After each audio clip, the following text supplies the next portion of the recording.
Hello everyone, আসসালামু আলাইকুম। Language পোর্টালে আপনাদের সবাইকে স্বাগতম। আজকে নিয়েছি, তো অবশ্যই তোমরা ভিডিও থাম্বনেল দেখে তোমরা বুঝতে পারছো যে আজকে কি টিউটোরিয়াল দিচ্ছি। সো আজকে ভিডিওটা শুরু করছি রাইট ফর্ম অফ ভার্বস দিয়ে। তো আশা করি তোমরা ভিডিওটির মাধ্যমে তোমরা অনেক কিছু অনুধাবন করবে। সো আজকে তোমরা অবশ্যই পুরো ভিডিওটা দেখবে এবং তোমাদের যাদের রাইট ফর্ম অফ ভার্বসের মধ্যে প্রবলেম আছে, আশা করি ইনশাল্লাহ তোমরা সকল প্রবলেম দূর হয়ে যাবে। So let's go. প্রথমে আমি তোমাদেরকে জানাতে চাচ্ছি রাইট ফ্রম ভার্ব মানে কি। মানে হচ্ছে ভার্বের সঠিক রূপ। বেসিক্যালি আমরা একটা সেন্টেন্সগুলোতে যে ভার্বগুলো থাকে সেই ভার্বের রূপ সম্পর্কে আজকে জানবো। এই জন্য কিছু প্রয়োজনীয় জিনিস আমাদেরকে জানতে হবে। সো সেটা ফর্মস অফ ভার্ব, ভার্বের বিভিন্ন রূপ। ভার্বের বিভিন্ন রূপ সম্পর্কে তোমরা কি জানো? আচ্ছা, যদি না জেনে থাকো তাহলে আজকে শুরু করো। প্রথমটা হচ্ছে বেস ফর্ম। বেস ফর্ম বলতে আমরা জানি যে প্রেজেন্ট ফর্ম, মানে একেবারে মূল যে ভার্বের মূল ফর্মটি সেটি হচ্ছে বেস ফর্ম। একটি এক্সাম্পল যেমন কি ইট, গো। এরপরে আছো সেকেন্ড ফর্ম। সেকেন্ড ফর্মটি হচ্ছে পাস্ট ফর্ম। পাস্ট ফর্মটি কি দেখো, V2 হিসাবে আমরা দেখে থাকি। সেটা হচ্ছে তোমার এক্সাম্পল এইট হয়ে থাকে, ওয়েন্ট হয়ে থাকে। 3 নম্বর যদি আমরা বলে থাকি সেটা হলো পাস্ট পার্টিসিপল। পাস্ট পার্টিসিপল কী রয়েছে V3 হিসাবে, যেমন ইটেন, গান, ভার্বের পাস্ট পার্টিসিপল। নেক্সট পার্ট হলো জিরান্ড। জিরান্ড হচ্ছে কোনো একটা ভার্বের প্রেজেন্ট ফর্ম বা মূল যেই ফর্মটা থাকে সেটার সঙ্গে যদি আইএনজি যুক্ত করো, তারপরে যদি ভার্বের যে চেহারাটি হবে সেটাই হচ্ছে জিরান্ড। আচ্ছা, এরপর ইনফিনিটিভ। ইনফিনিটিভ ফর্মটা দেখতে পাচ্ছ যে 2 + V1 মানে হচ্ছে ভার্বের সাথে একটি সামনে ভার্বের পূর্বে একটি টু যুক্ত করতে হবে। টু ইট, টু গো, উদাহরণ হিসাবে আমরা বলতে পারি লাইক দ্যাট। লাস্ট যে ফর্মটা রয়েছে সেটা হচ্ছে এস বা ইএস ফর্ম। যে কোনো ভার্বের সঙ্গে যদি তুমি এস বা ইএস যুক্ত করো, যে অবস্থাটা তৈরি হবে অথবা যে ফর্মটা তৈরি হবে সেটা হচ্ছে এস বা ইএস ফর্ম। এই ফর্মের মাধ্যমে অ্যাকচুয়ালি আমরা একটা রুলস শিখে ফেললাম। যেমন আমরা কি জানি, প্রেজেন্ট ইনডিফিনিট টেন্সের ক্ষেত্রে তোমার থার্ড পারসন সিঙ্গুলার নাম্বার হলে সাবজেক্ট মানে থার্ড পারসন সিঙ্গুলার নাম্বার হয়, ভার্বের শেষে তোমার এস বা ইএস যোগ করতে হবে। আচ্ছা, এবার চলে যাব আরেকটা নতুন জিনিসের নিয়ে, সেটি হচ্ছে কিছু ভার্ব এক্সাম্পল লিখবো। যেমন নাকি কিছু ভার্ব রয়েছে to be verb. To be verb বলতে আমরা কি বুঝি, আমি এখানে তোমাদেরকে কিছু বলে দিচ্ছি। সেটা হচ্ছে এই কিছু লিস্ট তৈরি করেছি, সেই লিস্টে আমি যদি তোমাদেরকে একটু বুঝিয়ে বলি সেটা হচ্ছে তাহলে তোমাদের অনেক কাজে লাগবে। তো দেখো, টু বি ভার্ব কোনগুলো? Am, is, are, was, were, shall be, will be, have been, has been, had been, shall অথবা উইল হ্যাভ বিন। আচ্ছা, এরপরে চলে যাব টু হ্যাভ ভার্বে। টু হ্যাভ ভার্বগুলো কি কি? হ্যাভ, হ্যাজ, হ্যাড, শেল অথবা উইল হ্যাভ, এগুলোকে বলা হয় টু হ্যাভ ভার্ব। এরপর আছে to do verb. To do ভার্বগুলো কি? Do, does, did. আচ্ছা, নেক্সট হচ্ছে মডাল এবং semi modal verb. Semi modal verb এবং মডাল ভার্বগুলো কি? এই ভার্বগুলো আমাদের চিনতে হবে। এগুলো ভার্বগুলোর মাধ্যমে আমরা এই ভার্বগুলো যদি আমরা দেখতে পাই তাহলে আমাদের পরবর্তী যে মূল ভার্বটা থাকবে সেটার কি অবস্থাটা ক্রিয়েট করতে হবে সেটা আমরা বুঝতে পারবো। সো দেখি কি কি মডেল এবং সেমি মডেল রয়েছে। আমরা যদি একটু অনুধাবন করি, shall, should, will, would, can, could, may, might, must, need, dare, use to, ought to, am to, is to, are to, am to, is to, was to, were to, have to, has to, had to. আচ্ছা, এগুলো দেখা যায় বিভিন্ন বইগুলোতে সবগুলো থাকে না। আমি এগুলো অনেকগুলো বইগুলোকে কালেক্ট করে তোমাদের জন্য উপস্থাপন করেছি। আচ্ছা, এখন আমরা চলে যাব মেইন রুলসে। মাত্র 6টা রুলস আমরা শিখবো, এর বেশি শিখবো না। আশা করি সেই 6টা রুল যদি তোমরা শিখো 90% 9 ফর্ম অফ ভার্ব তোমাদের প্রবলেম দূর হয়ে যাবে। সো প্রথম রুলসটা আমরা জানি, মডাল শিখব। মডাল ভার্বের পরে সবসময় ভার্বের বেস ফর্ম হবে। যদি কোনো মডাল ভার্বের থাকে বি যুক্ত থাকে, যেমন will be, shall be, may be, এগুলোর ক্ষেত্রে ভার্বের পাস্ট পার্টিসিপল ফর্ম হবে, মনে রাখতে হবে। তারপরে যদি কোনো মডাল ভার্বের সাথে হ্যাজ যুক্ত থাকে অথবা হ্যাভ যুক্ত থাকে, মডাল ভার্বের যদি হ্যাভ থাকে সেক্ষেত্রে ভার্বের পাস্ট পার্টিসিপল ফর্ম ইউজ করতে হবে। চলো এক্সাম্পলগুলো দেখে আসি। এক্সাম্পলগুলো কি আছে দেখো, he might have hear the name of SRK। আচ্ছা, এখানে দেখো মাইট একটা মডেল ভার্ব, এটার পাশে কি রয়েছে? হ্যাভ রয়েছে। সো মডাল ভার্বের পাশে যেহেতু হ্যাভ রয়েছে তাহলে রুলস নাম্বার 3 হবে। রুলস নাম্বার 3তে কি ছিল? Modal plus have 3 V3, that means অ্যান্সারটা কি হচ্ছে? Hard. It can easily be solve within seconds. Second এক্সাম্পলের ক্ষেত্রে যদি তুমি খেয়াল করো, ক্যানের পরে ইজিলি মানে এখানে অ্যাডজেক্টিভ হয়েছে, এটার পাশেই বি রয়েছে, অর্থাৎ এখানে রুলস নাম্বার 2তে ফেলতে পারি, মডাল ভার্বের পাশে বি রয়েছে। সুতরাং রুলস 2তে ছিল মডাল প্লাস বি থাকলে 2 3 হবে। আচ্ছা, এবার 3 নম্বর এক্সাম্পলে চলে যাই। They must following the rules of behave. এইখানে দেখো মডালের পাশে কোনো বি নেই, হ্যাভ আছে সেটিও নেই। সো এখানে কি হবে? একেবারে প্রথম রুলসটা হয়ে যাবে। মডালের প্লাস অন্য কিছু না থাকে তাহলে ভার্বের বেস ফর্ম হয়ে যাবে। সো ভার্বের বেস ফর্ম চলে যাব। Next rules, two do verb. দেখো টু ডু ভার্ব প্লাস ভার্বের বেস ফর্ম বা প্রেজেন্ট ফর্ম হয়, আর টু হ্যাভ ভার্বের পরে ভার্বের পাস্ট পার্টিসিপল V3 হয়। এক্সাম্পল দেখি, এক্সাম্পলটা কি রয়েছে? She did not phoned me last night. She did not যেহেতু এখানে রয়েছে টু ডু ভার্ব, এখানে টু ডু ভার্বের পরে সবসময় প্রেজেন্ট ফর্ম বসে, ভার্বের প্রেজেন্ট ফর্ম বসে।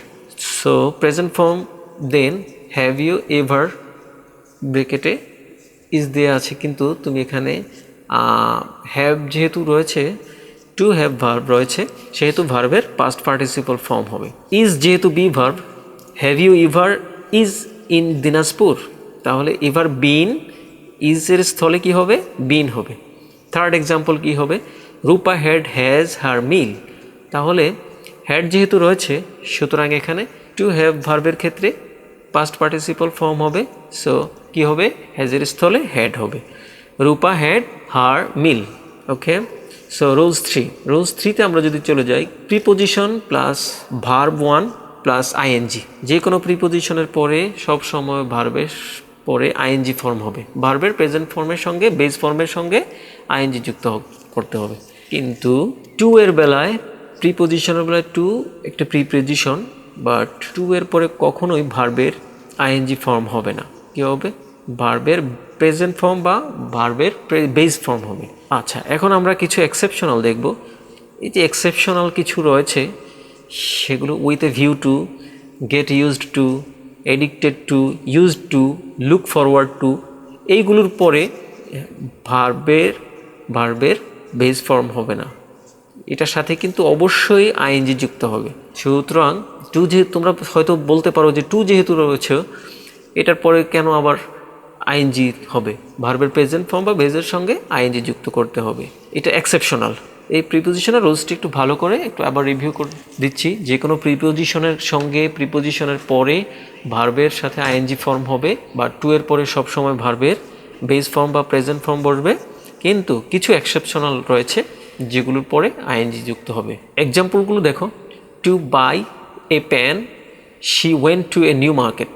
এখানে দেখো টু একটি প্রিপোজিশন, পরে পড়বে ভার্বের প্রেজেন্ট ফর্ম পড়বে, টু বাই, এখানে buy. For buy a pen she went to new market. Second এক্সাম্পলটা দেখো, ফরটা কিন্তু একটা প্রিপোজিশন, সো ফরের পরের কারণে বাইয়ের জায়গায় কী হবে? আইএনজি যুক্ত হবে, বাইং।